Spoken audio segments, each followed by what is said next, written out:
Каждый, кто хоть немного интересуется P2P трейдингом, наверняка хоть раз слышал такое понятие, как спред. Если вы погружались в тему чуть глубже, наверняка вы даже поняли, что спредом здесь называют прибыль, которую приносит связка. То есть спред – это просто разница в цене между покупкой и продажей? На самом деле все немного сложнее. Что такое спред, как правильно его считать и чем он отличается от фактической прибыли? Подробнее обо всем этом мы поговорим в сегодняшнем видео.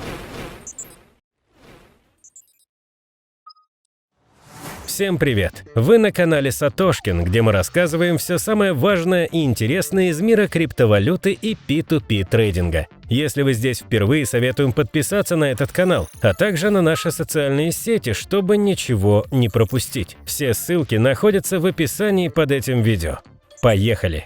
Начнем с определения. Вообще, согласно классическому определению в биржевой торговле, спред – это разница между лучшей ценой продажи и лучшей ценой покупки определенного актива, которые размещены в стакане на данный момент. В P2P торговле суть та же, но принцип расчета чуть сложнее. Если в биржевой торговле все просто, и чтобы увидеть спред, достаточно сравнить цены на покупку и продажу актива в стакане, то в P2P, в зависимости от связки, спредом также считается разница между покупкой на одной бирже и продажей на другой, или даже разница между продажей и покупкой двух разных монет. Упростив, можно сказать, что спред в P2P трейдинге – это разница между ценой входа в связку и предполагаемой ценой выхода из нее. Важно сакцентировать внимание на слове «предполагаемый». Спред – это не конечная прибыль, а разница между входом и выходом, которую вы получите, проведя связку ровно по тем ценам, которые видите в момент подготовки и расчета связки. Фактически же прибыль может быть как выше, так и ниже ожидаемых цифр. Давайте разберемся чуть подробнее. Чтобы правильно подсчитать спред по той или иной связке, нужно учитывать три основных момента. Разница в цене. Да, это самый очевидный и, казалось бы, единственный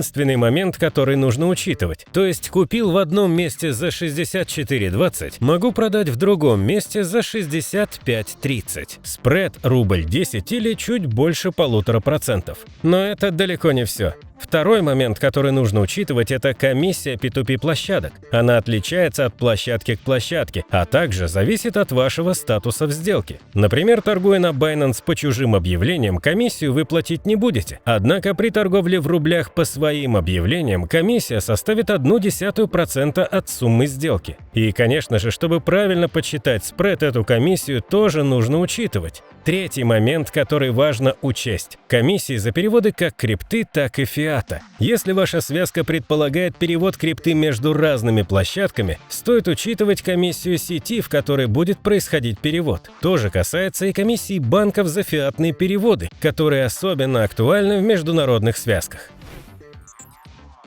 Таким образом, спред в P2P трейдинге – это предполагаемый доход по связке, который может отличаться от итоговой прибыли как в большую, так и в меньшую сторону. Хотя в классическом понимании спред – это разница между лучшими ценами покупки и продажи, при подсчете спреда в P2P трейдинге нужно также учитывать комиссии, поджидающие вас на каждом из этапов связки. Кстати, если вы хотите научиться самостоятельно искать связки и правильно рассчитывать спред, советуем перейти по ссылке в описании и приобрести наш образовательный курс по обмену криптовалют. Его ведет Дмитрий Степанин, профессиональный P2P трейдер, который раскроет для вас все тонкости работы в этой сфере. Кроме того, вы получите доступ к нашему закрытому сообществу, в котором состоят наши эксперты, ученики и представители крупнейших P2P платформ. Если же вы пока не готовы покупать курс, приходите на наш бесплатный вебинар. На нем Дмитрий ответит на все интересующие вас вопросы и раскроет основы P2P трейдинга. На таких вебинарах мы часто показываем рабочие связки и торгуем в онлайн-режиме. Все важные ссылки оставили в описании под этим видео. Ну а на этом все. Если это видео было вам полезно, не забудьте поставить лайк и написать комментарий. Также советуем подписаться на этот канал и на наши социальные сети, где ежедневно публикуются актуальные новости из мира криптовалют и P2P трейдинга.